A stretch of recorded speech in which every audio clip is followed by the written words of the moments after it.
Gaza में Hamas के खात्मे के इजरायली मंसूबे पर सबसे ज्यादा पानी फेरा है तो हिजबुल्लाह ने। हिजबुल्लाह के चलते इजराइल हमास को मिटा नहीं पा रहा है। इससे खिसियाया इजराइल अब हिजबुल्लाह से ही हिसाब बराबर करने में लग गया है और वो चुन चुन कर हिजबुल्लाह के नेताओं और लड़ाकों को खत्म कर रहा है। इसके लिए उसने लेबनान में, खास तौर से दक्षिणी लेबनान में अपने अभियान तेज किए हैं। इसके पीछे उसकी क्या चाल है? क्या वो सिर्फ हिजबुल्लाह को ही खत्म करना चाहता है या फिर उसकी कोई और योजना है? इस बारे में न्यूयॉर्क टाइम्स ने विशेषज्ञों के हवाले से एक बड़ा खुलासा किया है।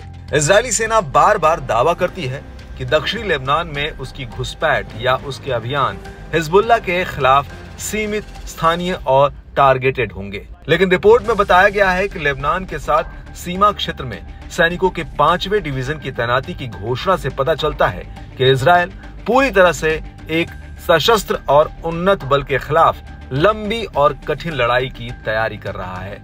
एक रिटायर्ड इजरायली कर्नल का कहना है कि इजराइल लेबनान में हिजबुल्लाह के साथ ही वही करने की तैयारी में है जो उसने हमास के खिलाफ गाजा पट्टी में किया है। इजरायली सेना ने सुरक्षा कारणों का हवाला देते हुए इसका खुलासा नहीं किया कि उसने हिजबुल्लाह के खिलाफ हमले में कितने सैनिकों को लेबनान भेजा है। कर्नल की माने तो इजरायली सेना के लिए दक्षिण लेबनान में कम मुश्किलें नहीं हैं। यह इलाका गाजा से बहुत बड़ा और ऊबड़ खाबड़ है। ऐसे में वहां नेविगेट करना काफी कठिन है। इसके साथ ही हिजबुल्लाह के लड़ाके हमास की तुलना में ज्यादा ट्रेंड और आधुनिक हथियारों से लैस हैं। ऐसे में युद्ध कठिन होगा। इजरायली सेना ने पुष्टि की है कि लेबनान में पहले 1.5 दिन की लड़ाई में उसके 8 सैनिक मारे गए थे। ये संख्या इसी अनुपात में गाजा में मारे गए सैनिकों की संख्या से अधिक है।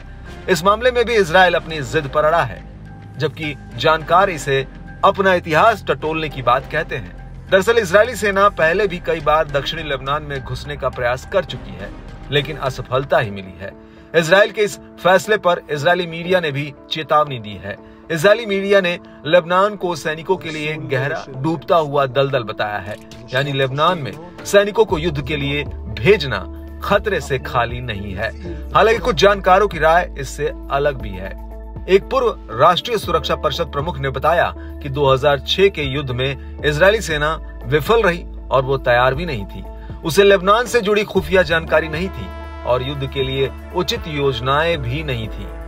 युद्ध टेक्नोलॉजी सबसे नीचे स्तर पर थी।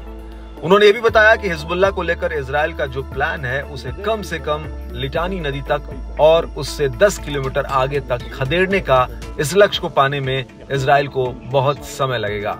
इजरायली सेना के पूर्व कमांडर ने भी जो कहा वो इजराइल के लिए बेहतर नहीं है। उन्होंने बताया कि हिजबुल्लाह के लड़ाके अब भागते नहीं हैं, बल्कि छिपे हुए इलाकों से लंबी दूरी की लड़ाई लड़ते हैं। उन्होंने कहा कि इस बार भी ऐसा ही होगा और हमें भारी कीमत चुकानी पड़ेगी।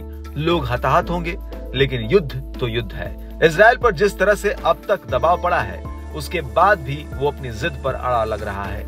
ऐसे में लगता नहीं है कि लेबनान में उसके ऑपरेशनों पर कोई दबाव काम नहीं करेगा। जबकि मिस्र, फिलिस्तीन, सीरिया सहित अरब ने लेबनान में इजरायली अभियानों की निंदा की है और सभी ने लेबनान को हर संभव मदद का वादा किया है। अब देखना है कि इजराइल मानता है या मुंह की खाता है।